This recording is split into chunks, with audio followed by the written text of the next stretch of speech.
Hello everyone, welcome to What If Issei's parents was killed by Kokabiel and becomes the Emperor's Champion Part 1. Before we start, please go support Skinny40K for writing that awesome fanfic. Now let's begin. A New Hope for Humanity. Prologue. Issei Haidu, a joyful and exuberant 7-year-old, is blessed to be part of a loving family. His mother adores him unconditionally, cherishing his innocent smile, while his father takes delight in the happiness Issei brings to others. Despite any challenges that may arise, Issei always maintains a radiant smile. Presently, Issei is getting ready to spend the day with his best and only friend, Irina Shidu. Mickey. Issei, my dear, are you awake? You wouldn't want to keep little Irina waiting, would you? Issei. I'm getting ready, Mom. I'll be done in a few minutes. Mickey. Oh, that boy of ours, always so full of energy. Arrow. That boy certainly knows how to make a racket first thing in the morning. Mickey. Oh, come on now. He's just excited to spend time with his friend. You know Irina is his first friend and they get along so well. It's absolutely adorable. Arrow. True. Do you think he realizes yet that Irina is a girl? Mickey. No, not at all, phew. Stomp, stomp, stomp, stomp jump. Issei. And I stuck the landing. Mickey. Issei, how many times have I told you to stop jumping off the stairs like that? Issei. Sorry, Mom. Arrow. Oh, Mickey, cut the boy some slack. He's just excited to hang out with Irina. Mickey. Fine, but come on, Issei. I've finished making breakfast, so come sit down and have breakfast with us before you go out to see Irina. Issei's stomach rumbled at the mention of food and he eagerly joined his parents at the table. Their breakfast consisted of pancakes with maple syrup, scrambled eggs, and some hashed browns. The enticing aroma of freshly brewed coffee filled the air, blending with the delicious scent of the sizzling hash browns that his mother had just placed on a plate. As Issei settled into his chair, his parents exchanged warm smiles. Issei couldn't help but smile back at his parents, a mix of gratitude and anticipation swirling within him. He always cherished these moments, the ones where they could gather around the table and share a meal together. It was a simple act, yet it held so much meaning for him. He reached for the maple syrup, pouring a generous amount over his stack of pancakes. The rich amber liquid cascaded down the fluffy pancakes, creating a beautiful mosaic of sweetness. Issei took a bite, savoring the light and airy texture that melted in his mouth. The combination of the sweet syrup and the slightly savory flavor of the scrambled eggs was a perfect harmony. Mom, these pancakes are incredible, Issei exclaimed, his mouth still partially full. His mother beamed with pride, her eyes sparkling with joy. She had always been the master of breakfast delights, effortlessly turning ordinary mornings into extraordinary moments. Mickey leaned over, placing a warm hand on her son's shoulder. I'm glad you like them, Issei. It's important to start the day off right, especially when you have a special someone to meet, she said, her voice filled with a tender affection. Issei nodded and continued to eat his breakfast.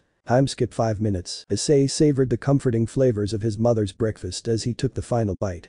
The cozy aroma of his father's freshly brewed coffee wafted through the air, filling their house with a delightful warmth. After finishing his breakfast, he raked his plate, rinsed it, and put it in the sink. Thanks for the delicious breakfast, Mom, Issei said, flashing a grateful smile. He admired his mother's cooking skills, which always managed to bring a sense of comfort and familiarity to their mornings. His father, sitting at the kitchen table with a newspaper in hand, looked up and nodded approvingly. You're welcome, son. It's always a pleasure to see you enjoy your meal. Issei's parents exchanged a brief glance, their unwavering love for their son evident in their eyes. Then he slipped on his sneakers and before going out the door he turned to face his parents. Issei. Bye Mom, bye Dad. Mickey. Bye Issei, have a good time. Boru. Stay safe son. Issei. I will, goodbye. With those words, Issei turned around, gently opened the door and stepped out into the world beyond. As his feet touched the ground, a refreshing breeze caressed his face, carrying with it the delicate fragrance of blooming flowers. In that precise moment, Issei felt an overwhelming surge of vitality and boundless opportunities. A smile effortlessly adorned his face, radiating the excitement bubbling within him. He proceeded towards the park, his anticipation growing with each stride. The sun's warm rays illuminated Issei's path as he made his way to the park. The trees swayed gently, their leaves whispering enchanting melodies, as if inviting him to explore the wonders that awaited him. With each step, a sense of liberation washed over him, pushing aside any lingering doubts or fears. As Issei entered the park, he was greeted by a vibrant tapestry of colors. The flowers bloomed in a symphony of hues, their petals reaching towards the sky in a dance of life. He scanned the surroundings, searching for a familiar face. And there she was, Irina, his childhood friend, sitting on the swings in the park waiting for him. However, she seemed sad.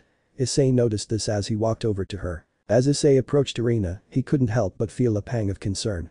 Her usually bright eyes were now clouded with a hint of sorrow, and her smile, once radiant, seemed to have faded.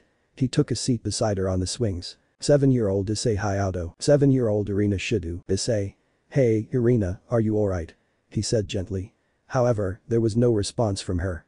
He persistently called out to her, repeating her name multiple times, but it seemed like Irina couldn't hear him, even though they were sitting right beside each other. Seeing that Irina was lost in her thoughts, Issei felt compelled to take drastic measures and firmly pinched Irina's cheek. Irina. Oh Issei, why did you do that? She shouted in pain while caressing her cheek. Issei immediately regretted his impulsive action as he witnessed the pain on Irina's face. He had hoped that the sudden pinch would snap her out of her reverie, but it had only caused her more distress. Guilt washed over him, and he quickly apologized. Issei, I'm so sorry Irina. I didn't mean to hurt you. I was just worried because you seemed so lost. Issei said, his voice filled with remorse. Irina's anger subsided slightly as she saw the genuine concern in Issei's eyes. She understood that his intentions were not malicious, but rather driven by his genuine care for her well-being. Taking a deep breath, she replied, her voice softer this time. Irina. It's alright, Issei. I know you were just trying to help. She said, a faint smile tugging at the corners of her lips. Issei nodded, relieved that Irina wasn't holding a grudge against him. He had known her long enough to understand that she had moments when she would drift off, but this time, it seemed different. There was an underlying sense of unease in her demeanor that he couldn't help but notice. Issei, is there something bothering you Irina? Issei asked, his voice filled with genuine concern. You know you can always talk to me, you know that right? I'll always listen to anything you have to say. Irina. It's nothing Issei, I'm fine. Issei. Irina please don't lie to me, I know something is wrong. Why won't you tell me? You know I'll hear you out. Issei said, then Irina turned her head, unable to look Issei in his chocolate brown eyes. Irina. It's because I don't want to hurt you, and I don't want you to hate me. She said, shedding some tears. Issei's heart sank as he watched Irina's tears stream down her face. He reached out, gently wiping them away with his fingertips, his touch as tender as his words. Irina, no matter what happens I'll always support you, there's nothing you can say that would hurt me or make me hate you. You have to trust me. No matter what it is, we'll face it together. Please, let me be there for you and help you. Irina's eyes flickered with a blend of gratitude and hesitation. She was aware that Issei's words were sincere, his unwavering support a precious rarity. However, the fear of hurting him held her back. But as Issei's gaze met hers, she saw the depth of his understanding. He knew her so well and could see through the mask she was wearing in an attempt to cover up her sadness. It was in moments like these that she realized how truly lucky she was to have him by her side. With a trembling breath, Irina finally spoke, her voice laced with a hint of vulnerability. Irina. Issei, I'm leaving Cow. Issei. Oh, are you and your parents going on vacation? When will you be back? Irina. No, we're not going on vacation and I won't be coming back to Cow. Issei. Oh okay, wait what? What do you mean you won't be coming back to Cow? Irina. I'm going back to England. Issei, but why Irina? Irina. It's for my dad's work. I'm sorry Issei. I really don't want to leave, not after finally making friends like you. But I promise you that I'll come back one day to see you. Issei. Oh really, but how will I know you will come back? Irina. How about I give you something I won't be able to give anyone else? Issei. What would that be? That's when Irina surprises Issei by kissing him on his lips. After 10 seconds, she breaks the kiss and both of them have massive blushes on their faces. Issei. What was that? Boys shouldn't kiss each other Irina. Irina. Dummy, I'm a girl he. And I just gave you my first kiss. And that is something that's very important to a girl. Issei blushes even more, realizing Irina is a girl. Issei. Oh it is. Irina. Yes, it is. And it's my promise to you that I'll return here to see you again. And you can take responsibility for taking my first kiss. He. Issei. Now smiling after hearing that well, I'll make sure when you return, I'll take the responsibility for taking your first kiss. And I'll be a man you can be proud to be with. Irina then grabs Issei's hand and brings it towards her heart. Irina. You're already a man I could be proud of, but I expect that when I return, you'll take me on a date when we are older. Issei. I promise when we see each other again, I'll take you on that date. Irina. Pinky promise. That's when Issei reaches his hand and extends his pinky until it locks up with Irina's. And they promise that when they see each other again, they will go on a date. After that, they spend the rest of the time they have with each other until her parents come to pick her up from the park. And the two say their final goodbyes to each other, knowing that one day they will see each other again. Time skipped 10 minutes. Issei made it home after walking back from playing with Irina. Issei opens front door. Issei. Mom, Dad, I'm home. Issei. Mom, Dad, you home? Anyone here? Finally you have returned, boy. I didn't expect you would take so long to return home.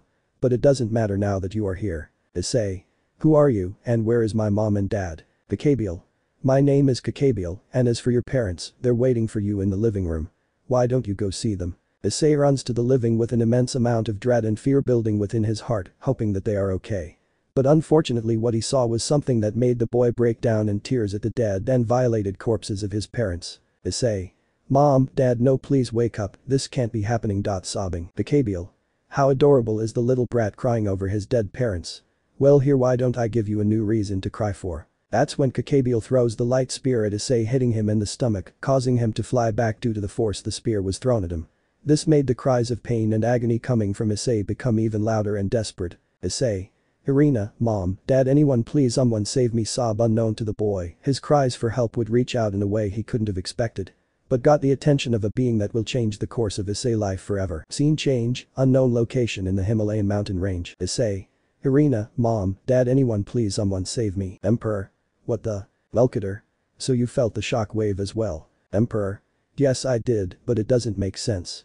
I haven't seen or sensed any indication of the latent psi genes awakening in the current human population. That only means one of two possibilities. First, there is one whose psyker ability surpasses both me and you, which I highly doubt.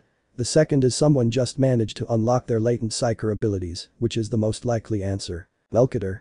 If that's the case, they must be powerful. Because I could feel the ripples traveling throughout the warp, so would you like me to go out to where the shockwave originated and investigate the situation? Emperor. No, I would like to see who this newly awakened psyker user is. After all, it's been over 5,000 years since the last time I felt a newly awakened psyker. Especially one able to send shock waves throughout all of the warp. It makes me wonder about the potential of this newly awakened psyker, and it also makes me deeply concerned. Velkater. I understand why you would want to look into this yourself, Neith. But considering we felt the shock waves rippling throughout the warp, others have felt it too as well, including the gods of chaos. Emperor. Exactly, I must meet the individual who has just awoken his latent powers and find out if he will join my cause, or will I have to eliminate them before they become a problem. This is why I need to personally handle this. So inform the guards and everyone else that I will be going out to investigate the situation for myself. Velkater. Understood, I will inform everyone. After that, the being known as the Emperor teleported to the location the shock waves originated from. And also figure out why he felt like he had a message delivered to him via the shockwaves calling for his help. Scene change back with Issei and the fallen angel. Kokabiel. Ah, the sounds of a child crying not only for the loss of his parents, but from the pain I brought onto them. What lovely music to my ears. I really wish I could stay longer and soak in your cries of agony and pain a little bit longer, boy. But I do have other things to do. If it's any consolation, your death will assure that my dreams and ambitions for the next great war will come to fruition soon. So for that I must thank you, and I'll do that by letting you meet your parents in hell. Ha forms a light spear and was about to throw it at the sobbing and crying Issei, who was laying on the floor groaning in pain and agony. That's when a loud booming voice is heard echoing throughout the room. It shocked both the fallen angel and Issei upon hearing the voice. But all Issei could see before passing out was a bright golden light fill the room, but before he completely lost consciousness due to his wounds, he felt a warm comforting sensation wrap around his body before eventually passing out. Emperor. I will not allow you to harm this child any further. That's when the blinding light faded away to reveal a 14 feet tall hulking figure of a man, covered in ornate golden armor, releasing an ethereal bright shine to it, with elegant designed eagles on the shoulder pauldrons, along with one behind the head. He had a flaming sword held in his right hand, along with a clawed gauntlet on his left that resembled eagle talons on the digits of the fingers. He had a gold leaf crown adorned on his head with long brown flowing hair. He had a stern look on his face directed towards the fallen angel. Kokabiel. What, who dares take away my satisfaction of killing that little brat? Emperor. It looks like Elohim's troubled child is still problematic as ever. It's been 550 years since the Great War ended, yet you haven't changed. And it looks like you're preparing to reignite the Great War by eliminating possible threats or future threats to your plans. Kokabiel. Ah, well, if it isn't the self-proclaimed Emperor of mankind. How many years has it been since the last time we saw each other? Was it 2,000 or 1,000 years ago? Emperor. It hasn't been long enough. Now tell me, what is your reasoning behind the slaughter of innocent humans and gravely injuring this child? Kokabiel. Hahaha, you already answered that question. That boy has a sacred gear that could become problematic to my future plans if he is left alive. So I needed to kill him, and I thought, why not just kill the whole family? And before you get angry at me for my actions, just remember it was you who helped my father make the accursed sacred gear system that brought this fate upon these pathetic humans. Emperor. Out of all the children of Elohim who have fallen, you have fallen the hardest angel of the stars. And I take it you have been doing this with other humans that had problematic sacred gears that could get in the way of your plans. It seems Azazel hasn't kept a tight enough leash on you. And him prioritizing his sacred gear research over his duties as a leader of a faction. And that led to him making a device to track sacred gear wielders. Due to this, the fallen angels that have gone rogue under his command have stolen said device and have been using it to track sacred gear wielders and kill them. I'm going to have to pay the angel of justice a visit due to his complete and utter incompetence that has led to so many deaths of innocent humans. Kokabiel. Do not call me by the name my dead father gave me. But you are right, he is a poor and pathetic excuse for a leader.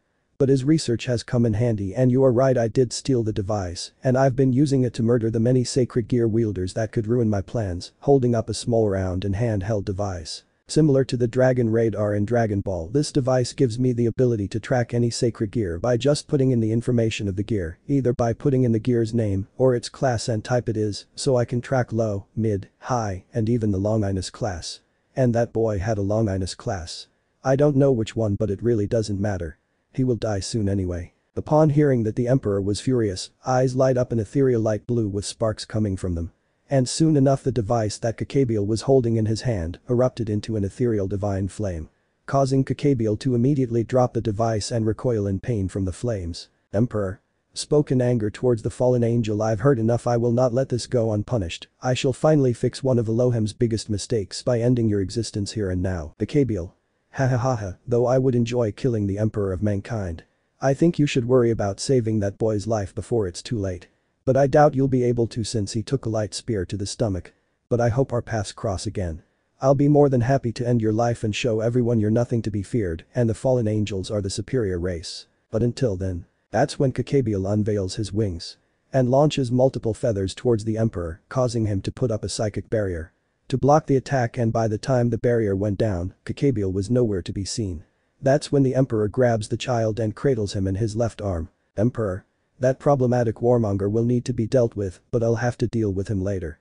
But Welsh Dragon, how long do you intend to remain silent? A boosted gear materializes on Issei's left arm. Dreg. It's been a while, Emperor of mankind. Emperor. It has indeed, Welsh Dragon Dreg. But is it safe to assume the boy wasn't the one who awoken you? Dreg. You are correct, it was I who was temporarily awakened from my slumber within the gear. When I sensed your presence entering the room, I exerted some of my own power to manifest the gear without causing immediate harm to the boy's body. Nonetheless, we should continue this conversation at a later time when my host is not in a life-threatening situation. Currently, I am limited in what I can do, as I can only maintain the manifestation of the gear for another minute. Emperor. Do not worry, Welsh Dragon. I fully intend to save this boy's life. Dreg. Ah, I see, well then if that's the case I have nothing to worry about then. I will be returning to the gear for now until my host awakens me on his own. And I'm sure when he does we will be able to have a conversation with each other. But until then, farewell Emperor of Man. Dreg went back into the sacred gear, causing the gauntlet to dematerialize from Issei's left arm. Emperor. Well boy, the surprises seem to never end with you. Not only are you the one who caused that shockwave Ian Melchior felt and sent ripples throughout the warp, which is already shocking, knowing a mere child caused that. And now I learn you're the wielder of the mid-tier Longinus, boosted gear that holds the soul of the Red Dragon Emperor Dreg. How interesting, a child so young has this kind of power and untapped potential. You must have something special about you, boy, to not only be the wielder of boosted gear, but to also be the first newly awakened psyker to appear in 5,000 years. Did the prophecy Elohim said become true, that a boy will emerge that will make the realms quake, and the future that was foretold will shatter, and the gods' great game will finally come to an end? First I need to keep you from dying.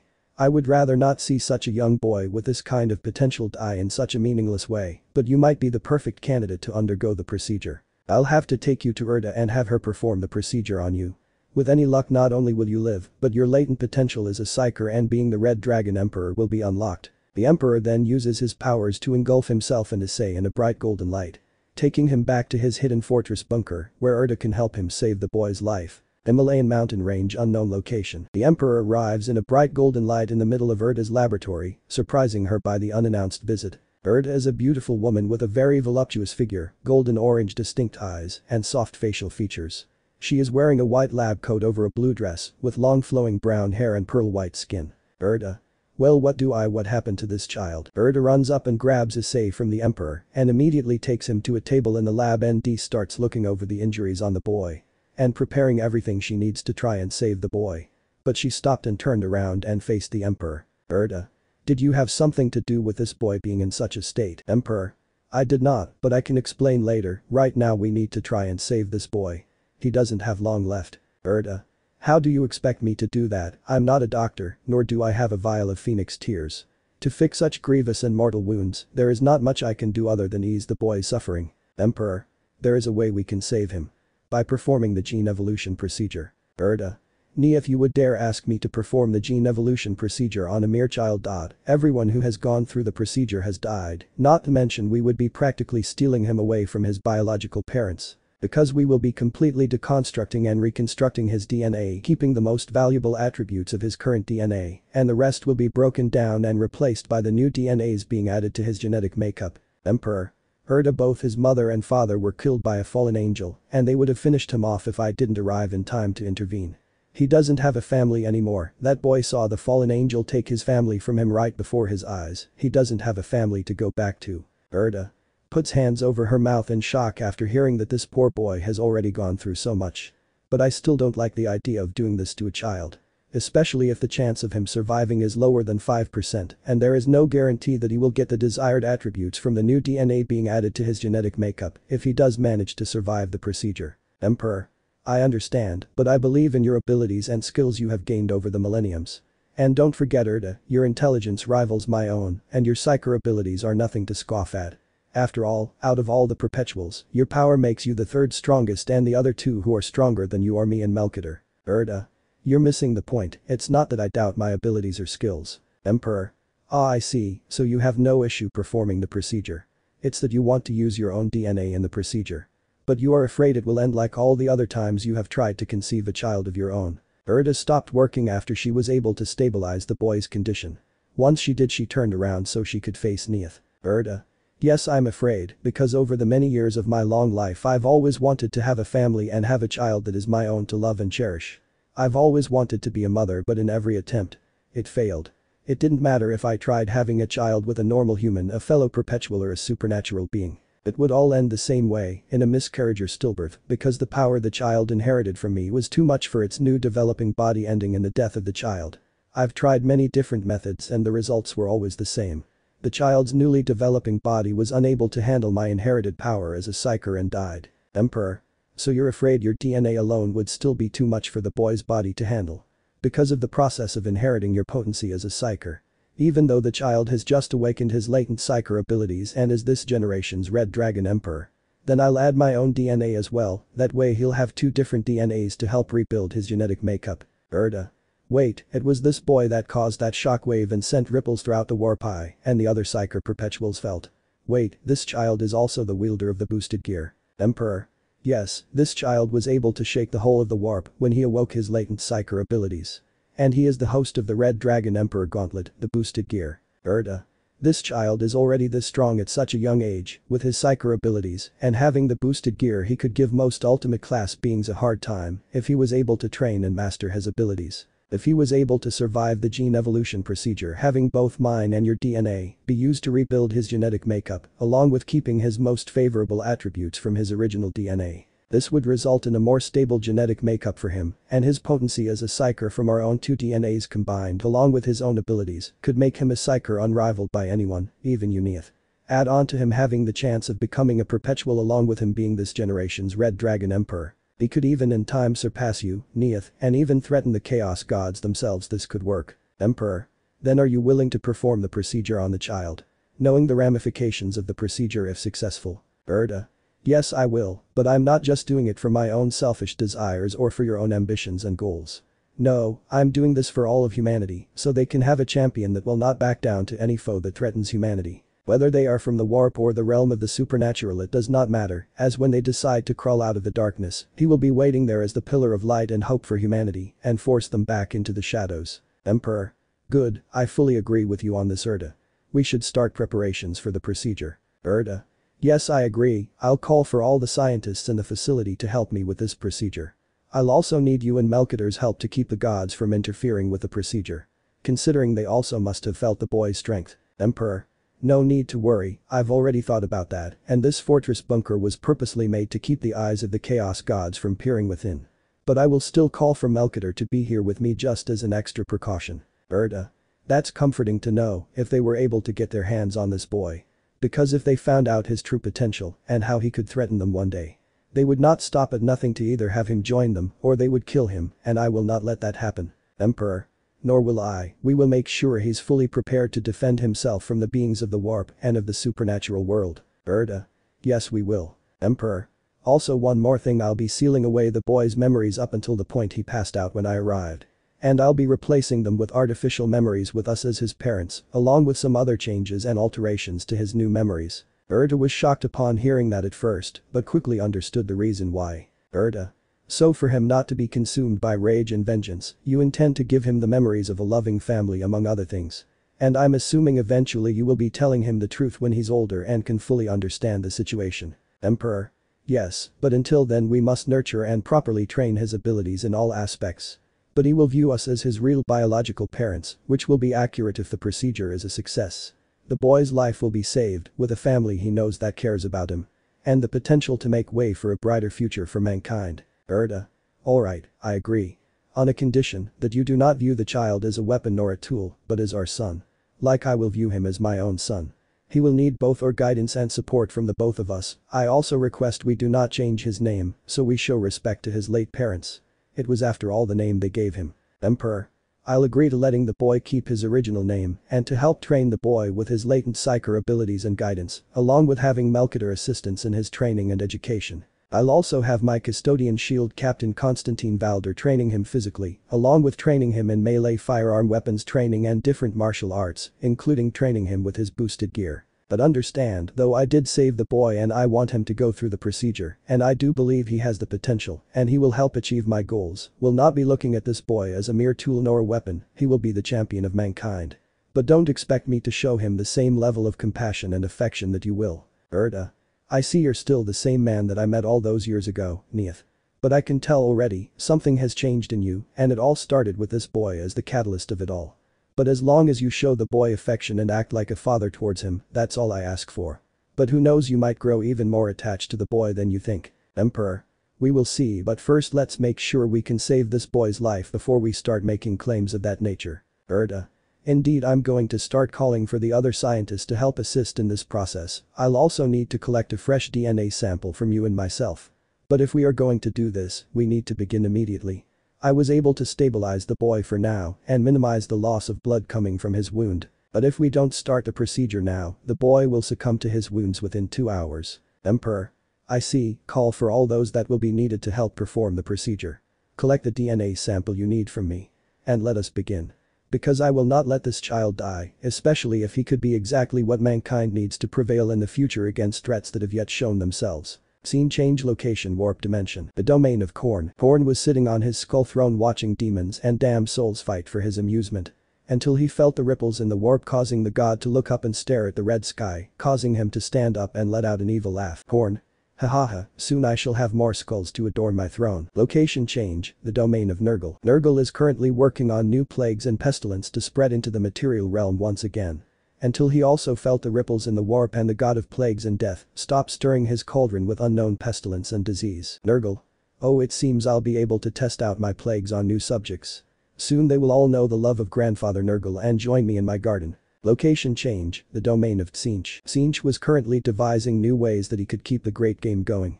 Until the ripples reach his part of the warp. Making the god excited knowing there's a new player on the board. Tsinch. Oh. It seems a new piece has joined the board and is shaking even the fabrics of time itself.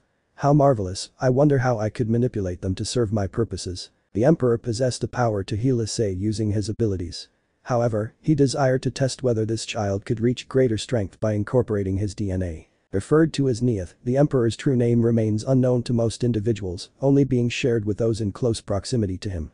For the purpose of this story, I have assigned him this name since it is yet to be established in the Warhammer40K canon. The Perpetuals, a group of humans with the potential for immortality, possess distinctive powers and abilities.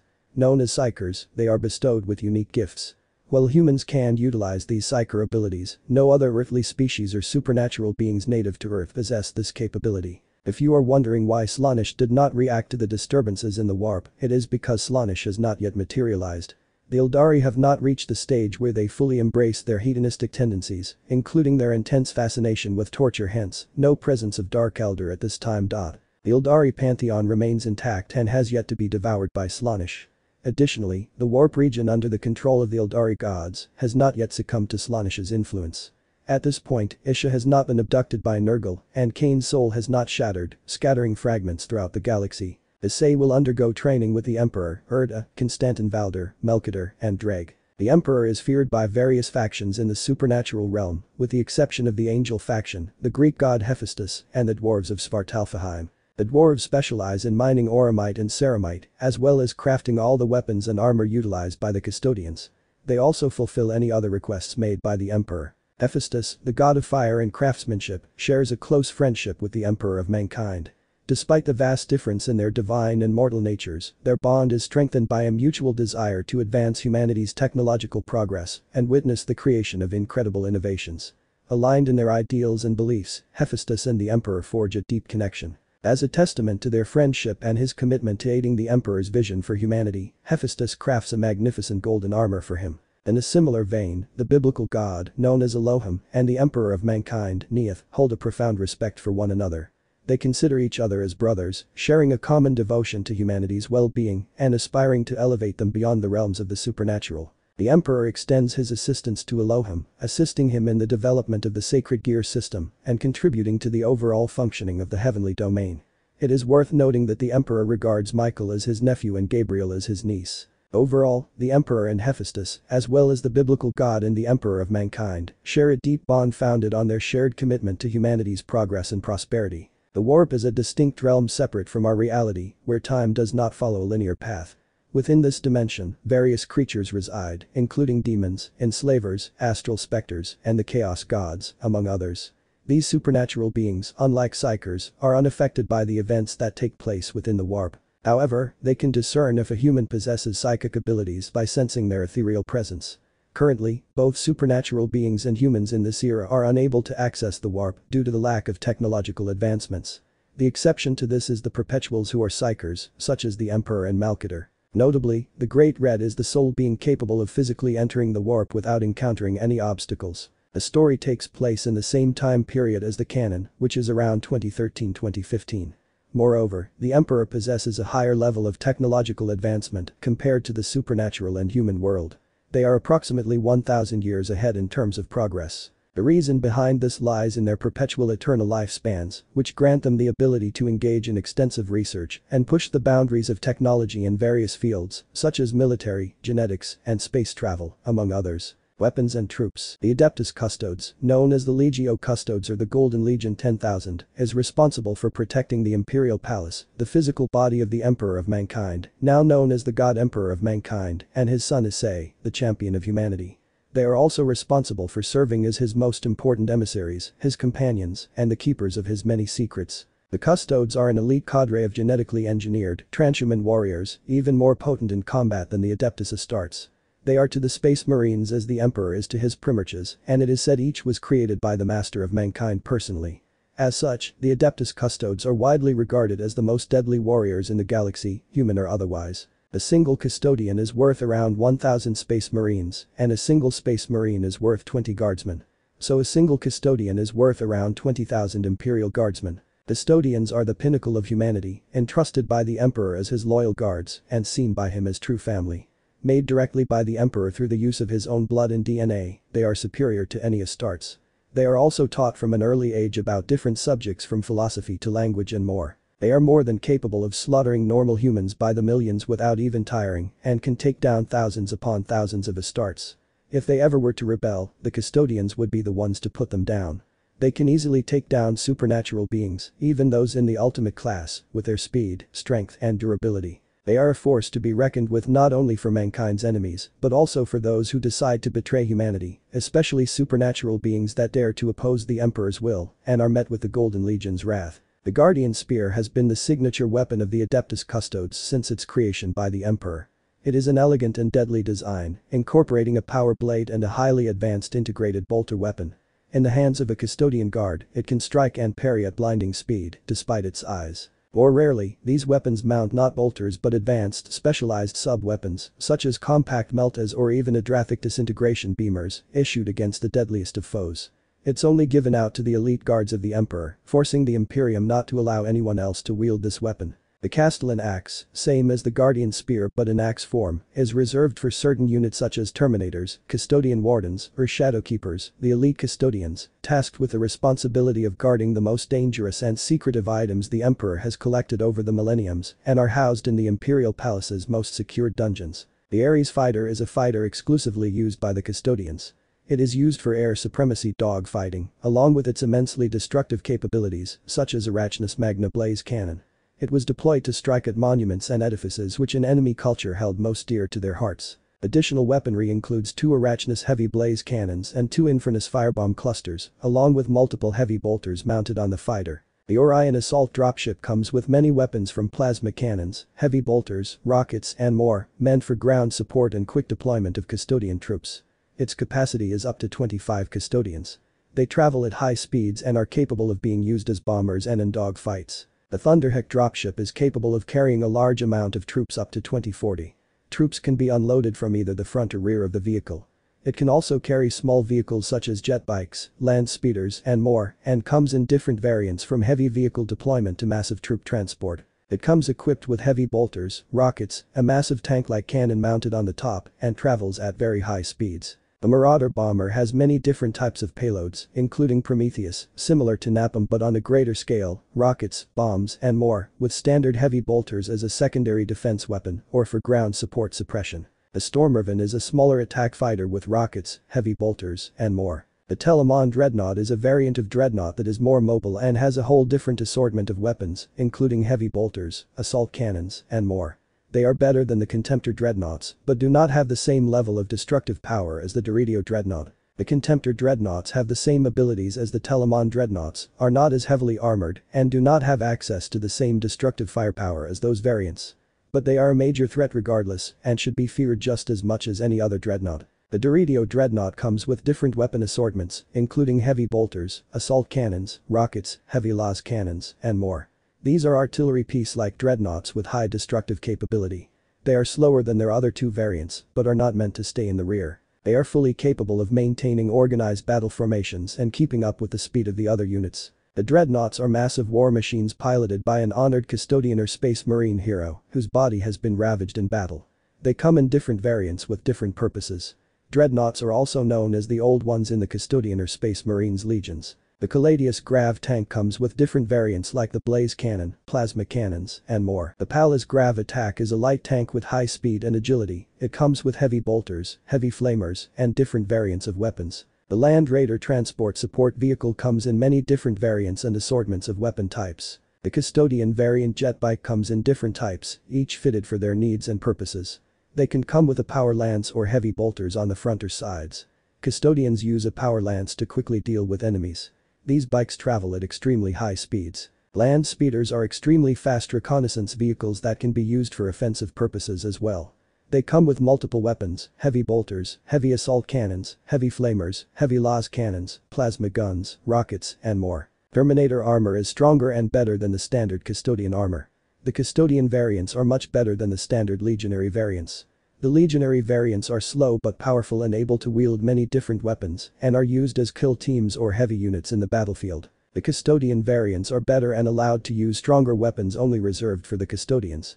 They can use heavy bolters, assault cannons, plasma cannons, heavy flamers, power swords, maces, other melee weapons, along with a shield. Terminator units are a force to be reckoned with on the battlefield, only second to the Dreadnought's destructive capability and sheer shock and awe their presence brings onto the battlefield. All of these machines, weapons, and troops play a crucial role in the protection and defense of the Emperor and the Imperial Palace. The Adeptus Custodes are the pinnacle of humanity, genetically engineered to be the deadliest warriors in the galaxy. The advanced weaponry and vehicles they use make them a force to be reckoned with. Their dedication to their duty and their loyalty to the Emperor make them formidable guardians of the Imperium. The prophecy of Elohim. In a realm where destiny weaves its threads, the prophecy unfolds as the ancient word spread. A child, defying fate's binding chains, shall shake the realms where evil gods reign. The ripples of this defiance shall be felt as the forces of darkness take notice, compelled. A new light emerges, a champion of humanity, a pillar of hope destined for eternity. The fabric of time quivers, trembling in fear, as the champion's footsteps draw near. Fate shall shatter, like fragments of glass, as the battle with gods, both present and past. With crimson-clad army, the champion shall rise, bravery incarnate, fire in their eyes. May the final war of heaven commence, where light and darkness clash, in cosmic suspense. In the end, the champion shall prevail, as gods crumble and their empires fail. The great game of gods, finally at its close, the champion stands tall, triumph in repose. For in their heart burns a flame so bright, a beacon of hope, a guiding light. Through trials and tribulations, they hold the key to unlock a future where all souls can be free. So let the epic unfold, the tale of the brave, the prophecies foretold, their destiny they'll save. For within this champion lies a spirit untamed, the warrior of hope in the darkness unashamed. And as the heavens tremble, the gods begin to fall. The champion's name shall be etched on the celestial wall. For they embody the essence of courage and might, a champion for all, a beacon of light in the dark. Either Elohim's or the Dark King's prophecies could come true. The Emperor's message, after enduring hours of intense and stressful surgery, as well as undergoing genetic modifications to save the boy's life, the procedure has finally been completed. Now, all that remains is to wait and observe whether his body will successfully accept the new DNA and to discover what characteristics he will acquire as a result. Additionally, it holds great significance for the Emperor to ascertain whether this boy is indeed the one mentioned in the prophecy foretold by Elohim. Melchior. So this is the boy who caused the warp to tremble. It will be intriguing to witness his survival through the procedure. If he was capable of generating a shockwave in the warp simply through his awakening as a psyker, at such a tender age and without any prior training, imagine the boundless possibilities and the immense power he could achieve, combining his own psyker potential with Neith and Erda's. Erda might be onto something when she suggested that he has the potential to acquire the strength necessary to confront and ultimately vanquish the Chaos Gods. Balder. It's truly astonishing to think that a boy of such a young age could accomplish such a remarkable feat. Erda. Let's not forget, Melchior, that he is the Red Dragon Emperor of this generation. Melchior. Absolutely, the boy possesses immense potential. Balder. I eagerly anticipate the opportunity to train him and witness his true capabilities. Erda. Indeed, but there is one thing I would like to know, Melchior. What is the name of this young boy? It is something I should be aware of, considering I am now his new mother and he is my son in every sense of the word. So, I kindly request to be informed of his name. Emperor. His name is Issei. Melchior. Neith, I assume you have just completed the process of sealing away his memories and replacing them with new artificial ones. Emperor. Indeed, although I have allowed him to retain the memory of a particular girl. Most of his previous life has been sealed away, leaving only fragments. I made the decision to let him hold on to this last semblance of his old life, as the memory of that girl remains intact based on the memories I observed. I will double-check to ensure that there is no need to alter his memories and remove any trace of that girl. Erda. Wearing a mischievous smile. Oh. I would never have imagined the mighty emperor of mankind to have a soft spot for a young boy and his first crush. He. Also, Neith, it is best not to tamper with the boy's memories, even if something happened to the girl that caused those happy memories to be lost. It is important to remember that if he finds out everything he has experienced in his life is not real, only artificial memories. When you eventually reveal the truth to him about everything, it could cause a reverse reaction and only cause immense resentment and hatred towards you. Emperor. Enough of this, Erda. Keeping the memory of this girl intact will aid in his development and potentially serve as motivation for him to reach greater heights. This decision is not about the boy's feelings for the girl alone. I will do what I believe is best for him and prevent the Chaos Gods from exploiting his emotions. However, I will verify the well-being of this young lady and ensure she was not a victim of that dreadful incident. Erda. Very well, I understand that challenging your decision would be futile. But may I at least know the name of the girl who has captured our son's heart? She asked with a playful smile. Melchior. Erda, let us cease these trivial matters. Our focus should be on monitoring the boy's condition and promptly notifying us of any significant changes. Emperor. Melchior, there is no harm in sharing the girl's name with Erda. Melchior. If you insist, Neith. Emperor. Erda, her name is Irina Shidu. Erda. Irina Shidu, such a lovely name. I hope to have the opportunity to meet her one day. Melchior. Erda, enough of this. Well, it is true that you have contributed your DNA along with Neith, making him biologically connected to you in a sense, you are not his birth mother. We must maintain a sense of gravity in this situation, considering the boy's potential role in resolving humanity's future challenges. Such behavior does not befit a perpetual nor a psyker of your caliber. Erda replied in an angry tone towards Melchior, do not mistake my lightheartedness or the joy I express as a lack of understanding regarding the seriousness of the situation. I am simply cherishing the fact that I finally have a son to call my own, and I am fully aware of the gravity of the circumstances. I do not take it lightly and comprehend the significance this boy holds for humanity and the future stability and peace of the universe. Unlike you and Neith, I do not view this young child, Issei, as a mere pawn or a tool. Am I only seeing him for his potential? No, what he represents is a child in need of love. He has lost his biological parents, and while I may not be his birth mother, it will not hinder me from treating him as if he were my own flesh and blood. But you are correct, I will attend to him and monitor his well-being. Someone needs to provide Issei with the unwavering love of a parent. I have little faith that either of you will offer him that love, but I am prepared to take on that responsibility alone if I must. After that, Erda walked out of the room and headed towards the room that had Issei in so she could monitor his condition. Alder. Melchior, what was that about? There is nothing wrong with her being a nurturing mother to that boy, Issei. Melchior. I don't want her to develop an emotional attachment and lose sight of the purpose the boy now holds. Emperor. That's enough, it's time for us to discuss our current objectives. Alder. Yes, my emperor. I am here to fulfill your commands. Melchior. Whatever your wishes are, my emperor, I will ensure they are carried out. Emperor. Valder, I have a crucial question to pose to you. Considering the detrimental influence exerted by the succubus and vampire factions upon humanity, what would be your approach towards eradicating these two indigenous supernatural beings from Earth? I am eagerly anticipating your illuminating perspective on a well-devised strategy for effectively eliminating them. Please delve into the level of power required and the force that would be deployed in their eradication. Furthermore, I am keen on comprehending your proposed methods of dealing with each faction individually, taking into account their vulnerabilities and the potential challenges they might present during the confrontations. Alder. My lord, vampires are a formidable adversary, known for their cunning and supernatural abilities. They have established their lairs in various locations around the world, making their eradication a complex task. In my analysis, a combination of stealth infiltration teams, armed with specialized anti-vampire weapons, accompanied by aerial support and heavy firepower, would be essential in ensuring success. I propose deploying 5 Vanguard assassin teams, equipped with anti-vampire blades and stealth technology, to infiltrate their lairs and neutralize key targets. Additionally, we should utilize 3 Thunderheck gunships for aerial support and reconnaissance, providing a strategic advantage in locating and eliminating vampire strongholds. To further bolster our offensive capabilities, I recommend deploying 3 squads of Custodian Guard, equipped with anti-vampire ammunition, supported by 2 Contemptor Dreadnoughts and 2 Telemon Heavy Dreadnoughts.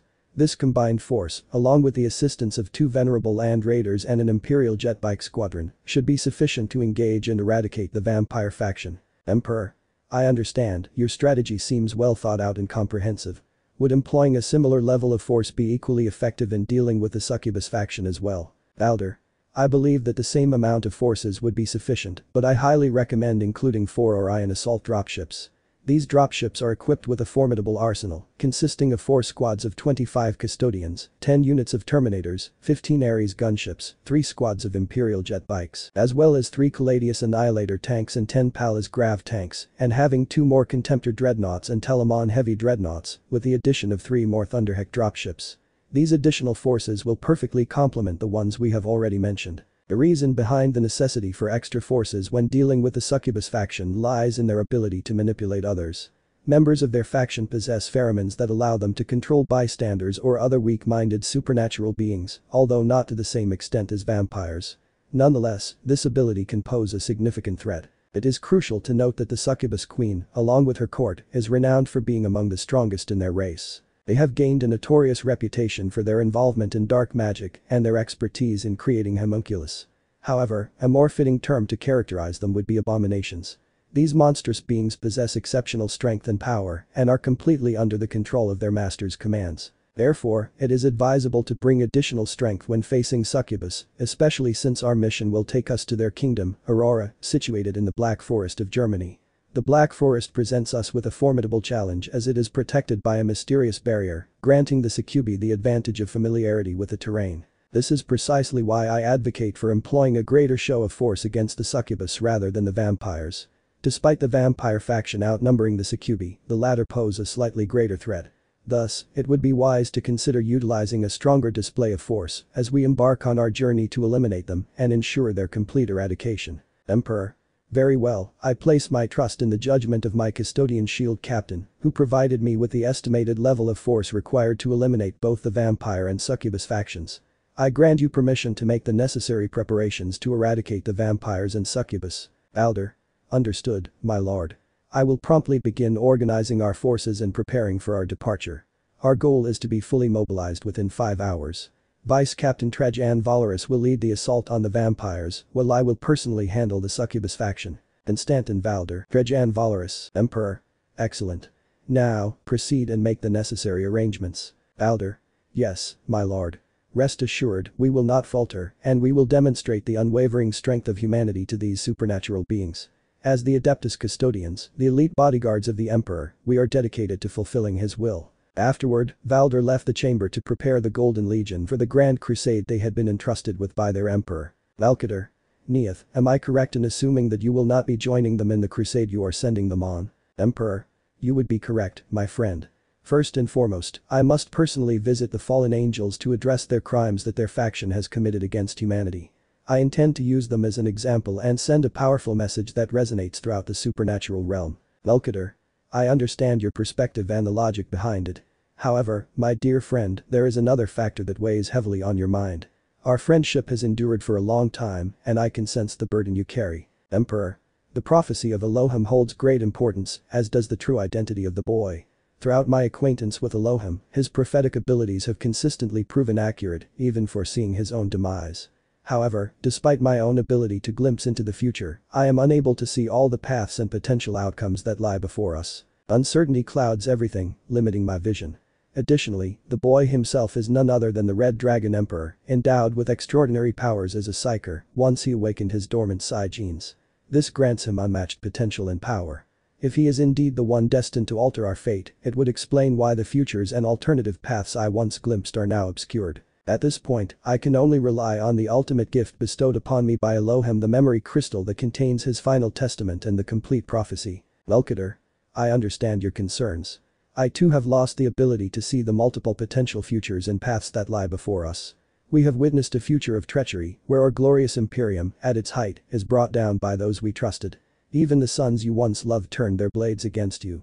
However, I have not come across any indications that suggest otherwise, making it difficult to believe that this boy is not who he claims to be. You must understand that in this era, where the psi genes remain dormant in the human population, it is highly unusual for a child to possess such extraordinary abilities. Not only did this boy awaken his powers when they were desperately needed, but he also unleashed shockwaves through the warp, causing significant disruptions. Furthermore, amidst these disturbances, you must have heard his heartfelt plea for help, didn't you? Emperor. Indeed, I did. When I arrived there, I was confronted with a scene that ignited a furious rage within me. A defenseless child, subjected to the torment inflicted by a being who believed himself superior. This experience has strengthened my resolve to make an example out of the fallen angels.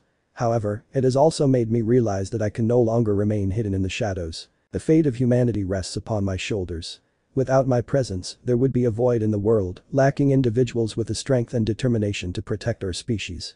While Hephaestus holds a deep fondness for mankind and admires their innovative spirit, he is not capable of carrying the weight of this responsibility himself. As for the boy's message he sent through the warp, that I felt in that moment as a plea for help. Concurrently, an event occurred that triggered his dormant psi genes, creating a powerful ripple effect in the warp. This served as a distress signal, calling for assistance. It is truly remarkable and leads me to believe that this boy has the potential to reshape the very fabric of time and destiny. Valkater. Neath, well, I believe you know what must be done, so with that I will take my leave. I still must inform Valder about the intricate details of the crusade he is about to undertake. The Emperor understood the message Melchior was trying to relate to him, so he would be making 2 visits this day. After that he teleported in a radiant golden light that filled the room, and as soon as it did it dissipated, and where the Emperor once stood there was nothing. Scene change. Currently we see Azazel in his office at the Grigori. The fallen angel's headquarters in the underworld, talking to his vice-governor Shemhazai. Azazel. Shemhazai, any updates on the fallen angels who joined Kokabiel in his rebellion? Shemhazai. Regrettably, no. All we know is that they departed, taking some of your sacred gear research and one of the prototype devices you were developing. Upon hearing this, Azazel leapt up from his seat, his voice filled with anger and shock as he confronted Shemhazai. Azazel. Which prototype did they take? Shemhazai. The device you designed for tracking sacred gears and their users. Upon hearing this, Azazel sank back into his seat, leaning back and rubbing his temples.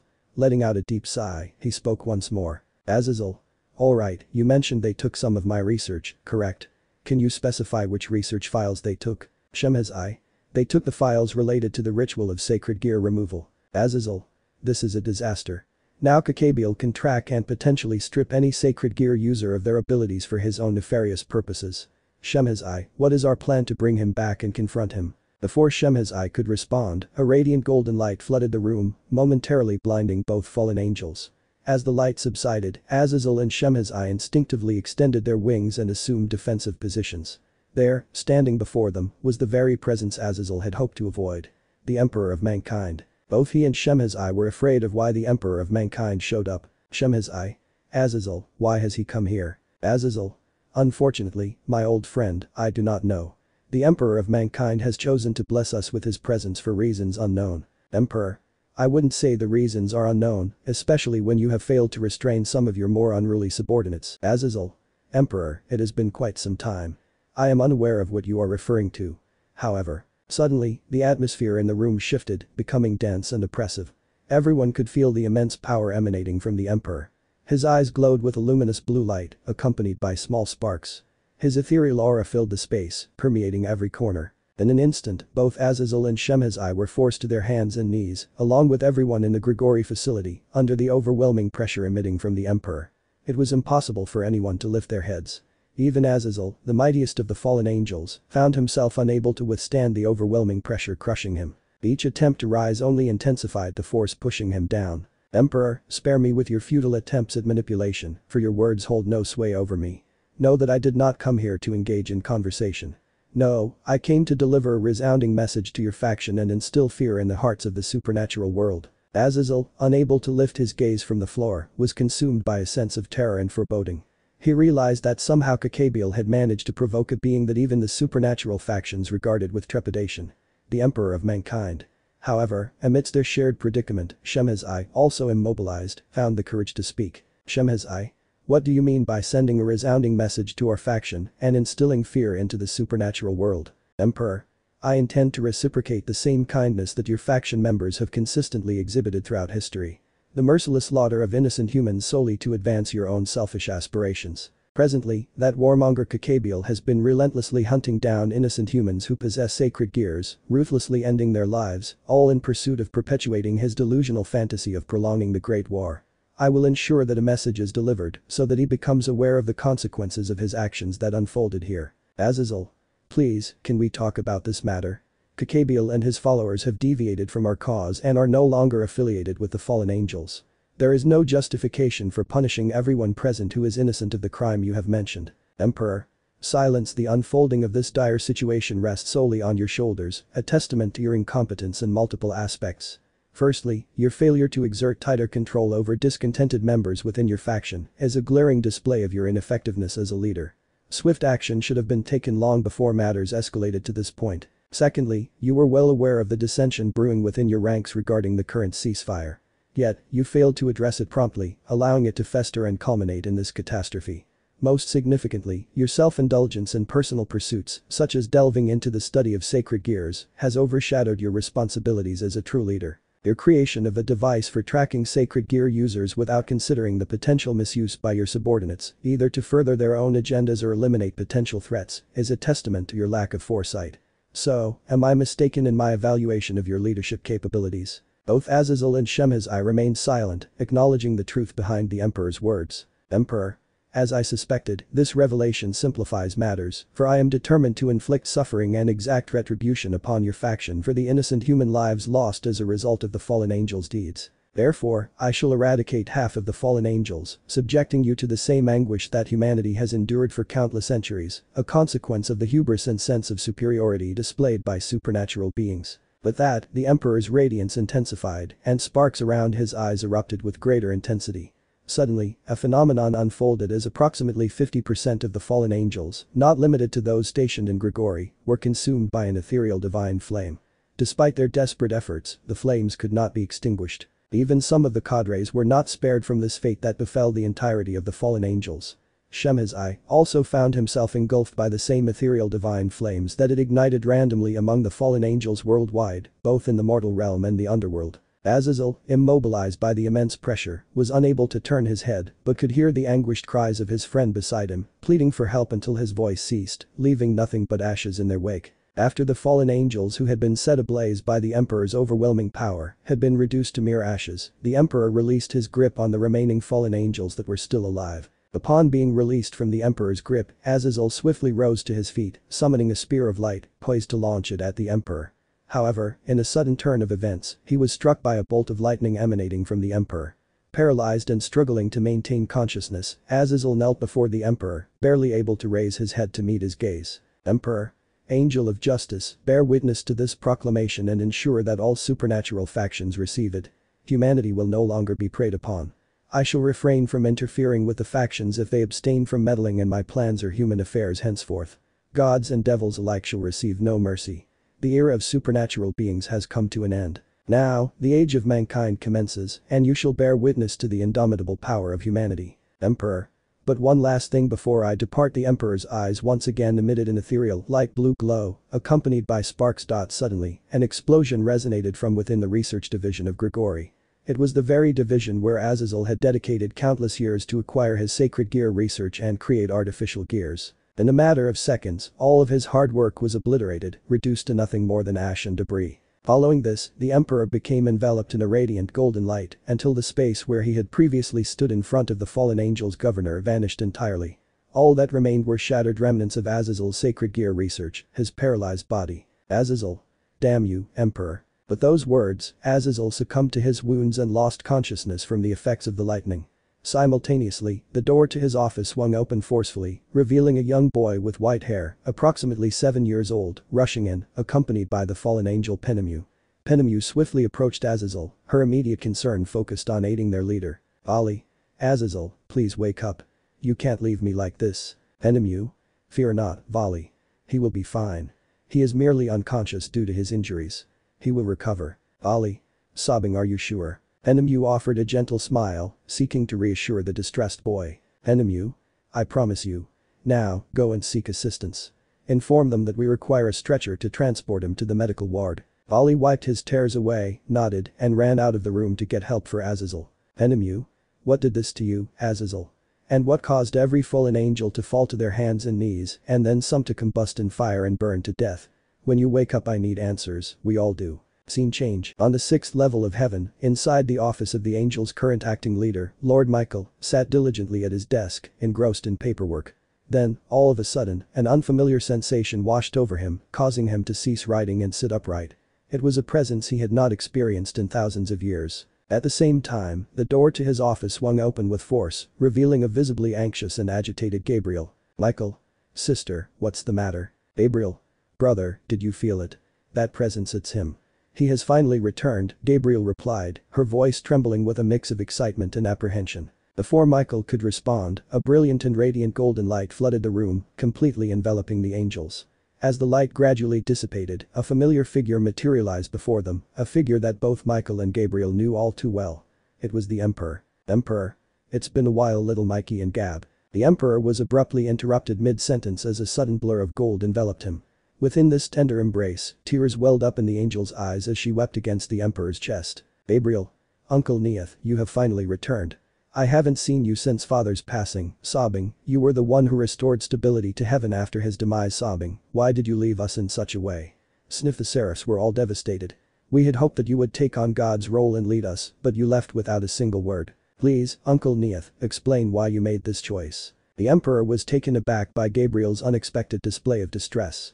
His gaze shifted towards Michael, who confirmed her statement with a nod. With a deep sigh, the Emperor concluded that it was time to offer an explanation for his sudden departure. "Emperor. It seems that the time has come for me to reveal the events that unfolded and the motivations behind my abrupt departure. Michael, would you please gather the other seraphs? It is crucial that they are also informed. Request their presence in Elohim's throne room." "Michael. Of course, I'll call for them right now, Uncle Neath." Michael hurriedly left the room, his mind racing with questions about what could have possibly happened to prompt his uncle's sudden return.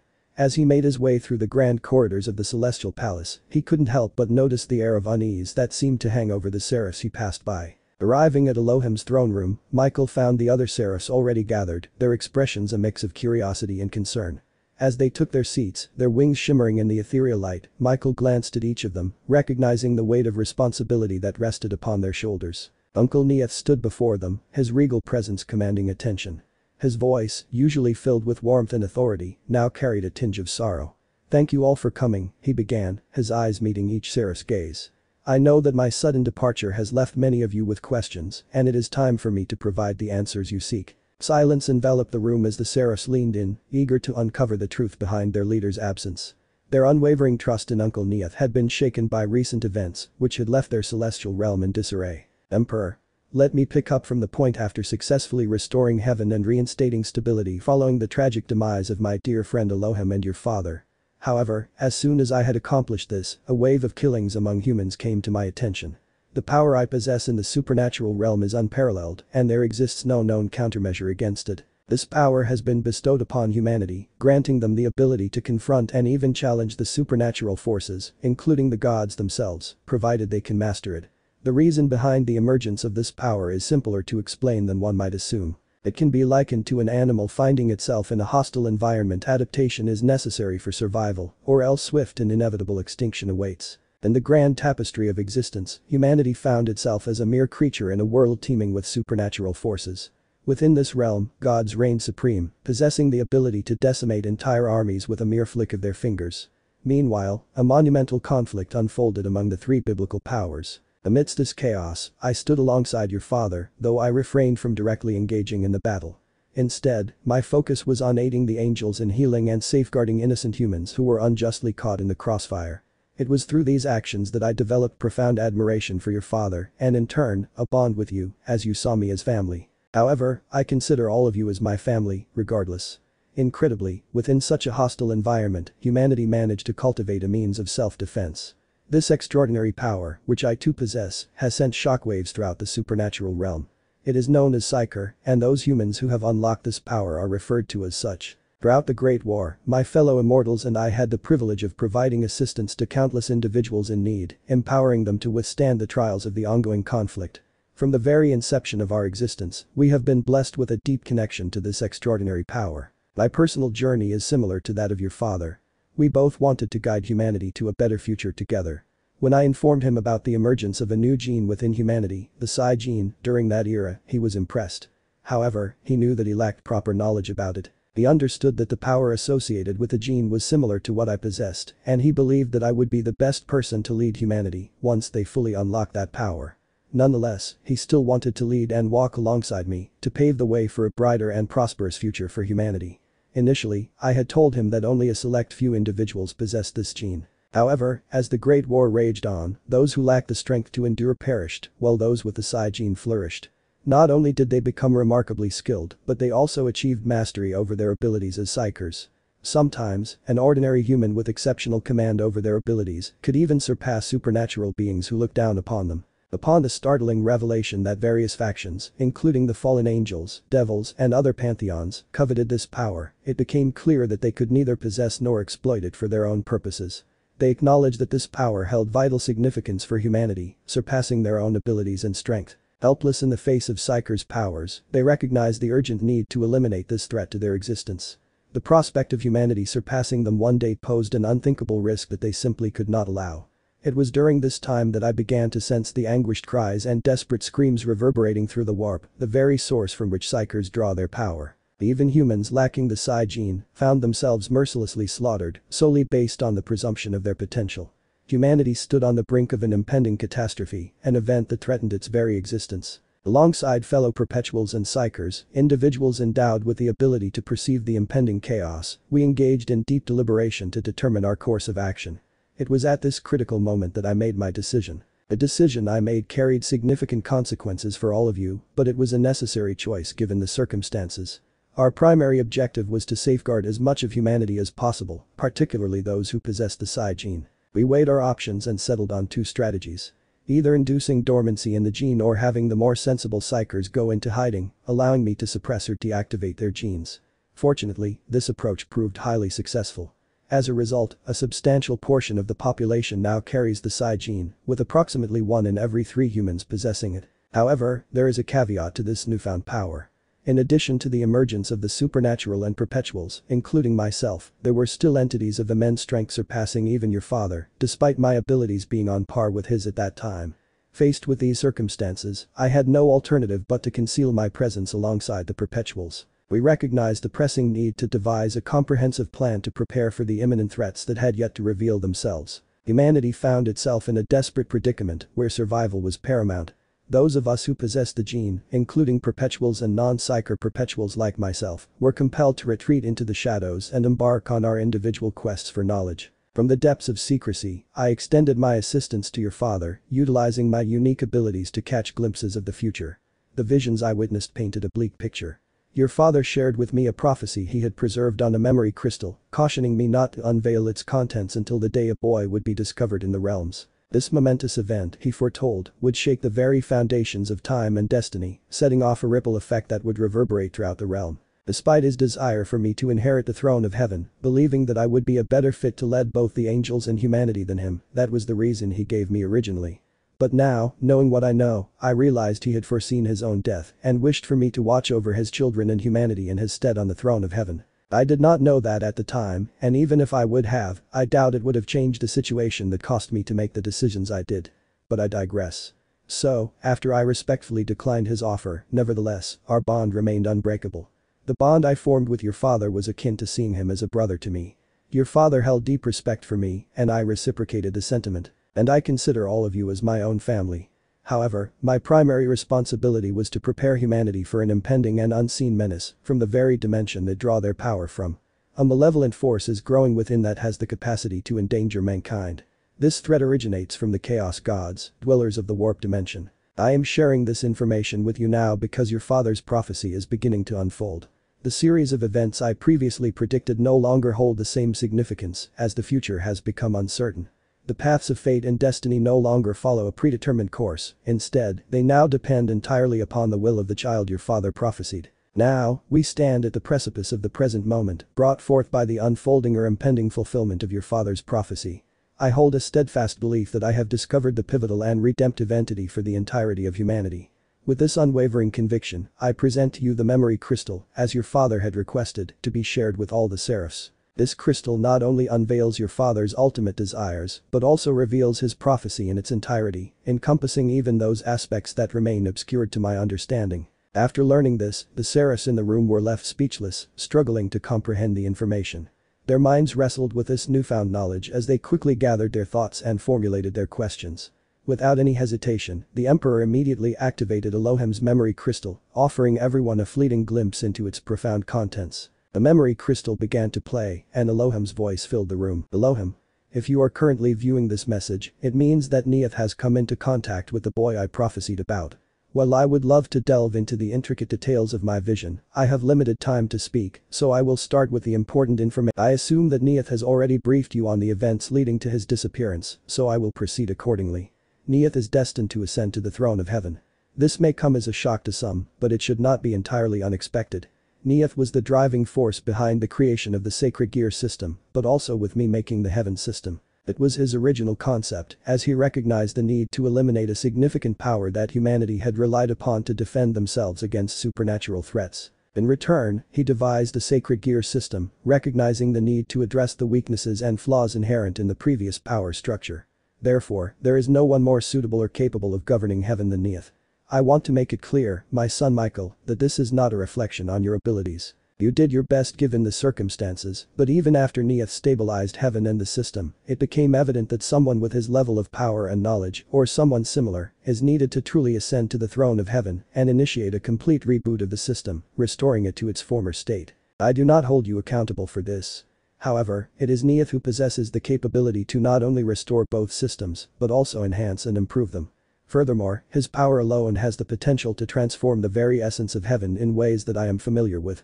It would be highly beneficial for all of you to witness this firsthand. Moving on, Gabriel, my daughter, I must request that you give Neith the locket that I entrusted to you in my final moments. The reason for this request is that before my passing, I transferred the last remnants of my divine power into that locket.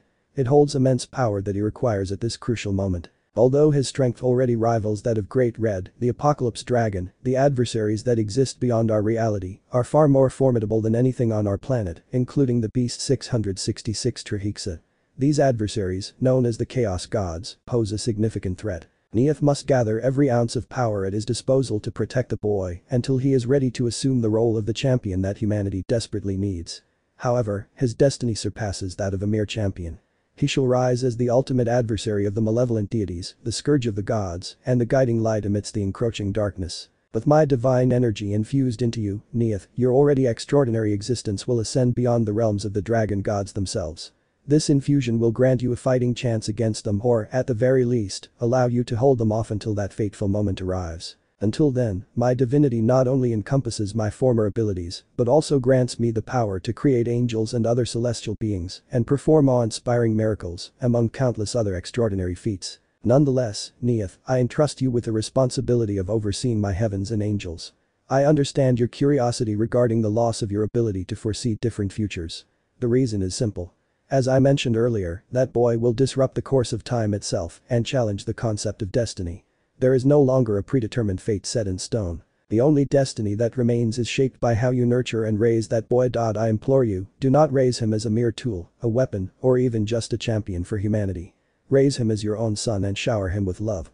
By doing so, you can attain the best possible outcome for all.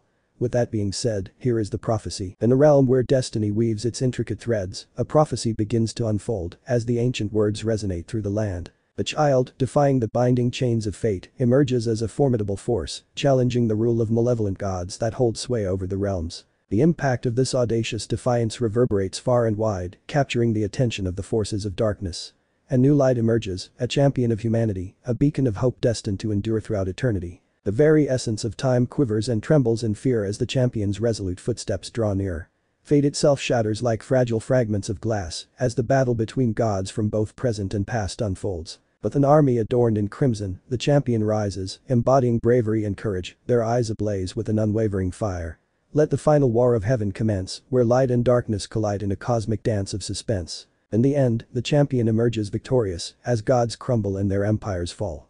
The grand game of gods reaches its long-awaited conclusion, and the champion stands tall, triumphant in their repose. For within their heart burns a flame so brilliant, a beacon of hope and a guiding light. Through countless trials and tribulations, their unwavering will, love, and determination shine forth, illuminating the path for all who seek solace in their presence. Because he is the eternal pillar of light and hope for humanity. Below him, I have a crucial message to convey to you, my dear friend Neith. Once you accept my divine power and my divinity fuses with your being, you will yourself become the new god of the angels. And with that said, in the presence of all the seraphs, I officially declare that I relinquish the title of God of the heavens to you, Neith, the Emperor of mankind. From this moment forward, you shall be recognized as Neith, the God Emperor of mankind, for all eternity. Now, my beloved children, I deeply regret not having more time to personally express the profound love and care I have for each and every one of you. I yearn for the opportunity to have spent more individual moments with each of you. I have witnessed your growth alongside my own children, and I am aware that my passing has caused many of you immense pain, especially you Gabriel. I understand that this brings you sorrow, but please know that it is for your own well-being. Therefore, I firmly believe that entrusting all of you to Neith is the most favorable decision. I know he cherishes all of you deeply, treating you as if you were his own family. Please offer him your support and follow his lead. You are all familiar with who he is and what he stands for, and his beliefs align with mine. Time is running out, my beloved children. Please convey my love and appreciation to the other angels. With Neith by your side, I have complete confidence in your safety and future happiness. You are all held close to my heart. Goodbye, my dear children. End of memory crystal. After witnessing the profound message, the seraphs were overwhelmed with emotions, their tears flowing freely. Among them, Gabriel was particularly affected. Seeing her father's radiant smile in the closing moments of the crystal brought a sense of solace as it exuded familiarity and deep affection. It was a smile she had longed for, one that she had dearly missed. In that fleeting moment, she felt grateful for the opportunity to catch a final glimpse. However, the memory crystal suddenly shattered, disintegrating into nothingness. This made Gabriel yell out to the image of her father as it slowly disappeared. Gabriel. Father, please don't go. She yelled with tears flowing from her eyes as she fell on her knees and cried her heart out. This symbolic act marked the conclusion of the biblical God's ultimate decree and signaled the beginning of a new era for Neith. In this new chapter, humanity's new God is here to guide them into a brighter future. Scene end. Let me know in the comments below if you guys want the next part. Also check out my other video that has been shown and left. Thank you for watching. If you enjoyed this video please like and share this video. And have a fantastic day. Bye.